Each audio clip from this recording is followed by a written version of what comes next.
Hey guys, if you watched our YouTube live, then you know that we talked about making sure that you know what you want out of trekking, your big why, and what you wanted the lifestyle to be like.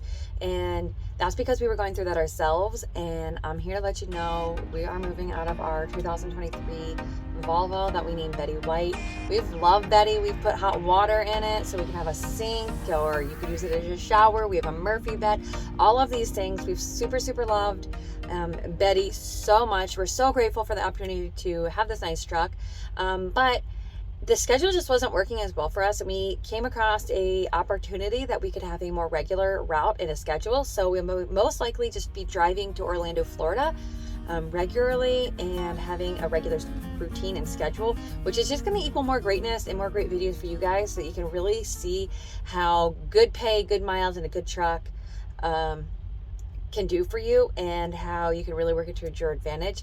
So yeah, stay tuned. But for now, I got to get all of this stuff out of Betty.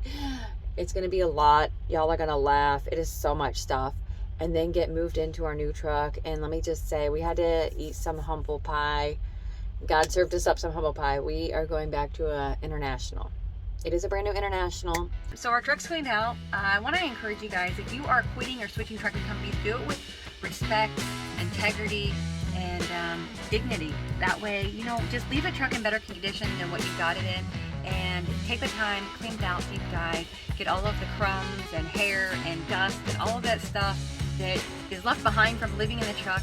Make sure you clean it all out, clean the windows, and just really do it well, because even if a trucking company does you dirty or something like that, Leave a lasting impression, you guys, and do it with good faith and love. All right, guys, we'll see you next time.